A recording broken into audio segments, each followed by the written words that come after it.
Lady को murder किया गया था और उसी जो नॉमिनेटेड अक्यूज पर्सन थे उनको जो है ना पुलिस ने नाकेस इन्वेस्टिगेशन करके रिलीफ दिया गया है।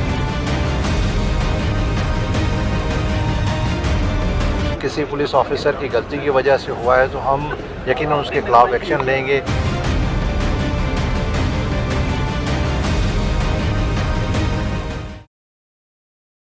आईजी सिंध गुलाम नबी मेमन को Sindh high court circuit bench Hyderabad ने तलब कर लिया, जिस पर आईजी सिंध कोर्ट नंबर 3 में पेश हुए। हैदराबाद के मार्केट थाने की हुदूद में खातून के कत्ल होने वाले केसेस पर तफ्तीश में तहफुजात होने पर तलब किया गया। आज ऑनरेबल कोर्ट ने यहाँ हैदराबाद में मुझे बुलाया था और यहाँ पे बेल एप्लीकेशंस लगी हुई थी। उसमें शिकायत ये थी कि फॉल्टी इन्वेस्टिगेशंस हैं और इन्वेस्टिगेशन के इम्प्रूवमेंट के सिलसिले में जो as an inspector general of police और गवर्नमेंट ने क्या इन्वेस्टिगेशन को इम्प्रूव करने के लिए काम किया, तो उस सिलसिले में उन्होंने मुझे बुलाया था कि बताएं कि कोई उसमें इन्वेस्टिगेशन में काम हो रहा है। तो हमने डिफरेंट जो पिछले 2 साल में इन्वेस्टिगेशन को अपग्रेड करने के लिए सिंध पुलिस ने गवर्नमेंट को प्रपोजल्स दिए और गवर्नमेंट ने उन प्रपोजल के अगेंस्ट जो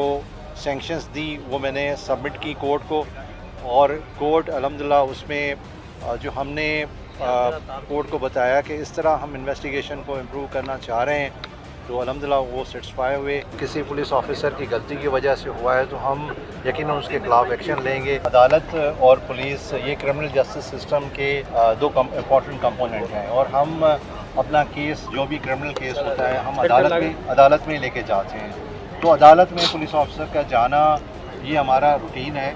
इन दोनों केसेस के वकील एडवोकेट आसिफ का कहना है कि पुलिस ने मुल्जिमान के साथ नरमी बरती और दरख्वास्त गुजारों को चालान कर कोर्ट में पेश कर दिया।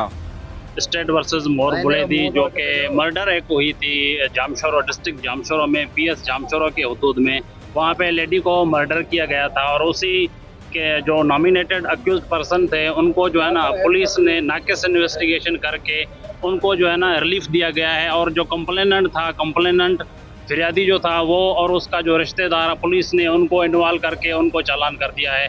और उस नाकेस इन्वेस्टिगेशन की वजह से जो है ना पहले एसएसपी को तलब किया गया था और एसएसपी के बाद जो है ना डीआईजी को तलब किया गया था और फाइनली जो है ना आईजी को तलब किया था। कोर्ट के बाहर गुफ्तगू करते हुए आईजी सिंध का कहना था कि जो तहफुजात थे अदालत को उसके हवाले से बताया गया कि पुलिस काम कर रही है। अगर तफ्तीश बेहतर ना होती तो पुलिस का किरदार सवालिया निशान बन जाता है।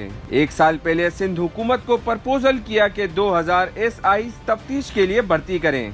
सिंध पब्लिक सर्विस कमीशन के जरिए तफ्तीशी एसआईज की जल्द भर्ती हो जाएगी। कैमरामैन फहीम लोधी के साथ Rahil Shaikh, Hyderabad Times. Hello everyone, this is Sarfraz Ahmed here. I would like to thank Unique Solar Energy for being official Kota Gladiator Energy partner. अंधेरों से रोशनी का सफर। HK & Company, a hub of imported marble and granite. Haji Colonel Peshawar Marble.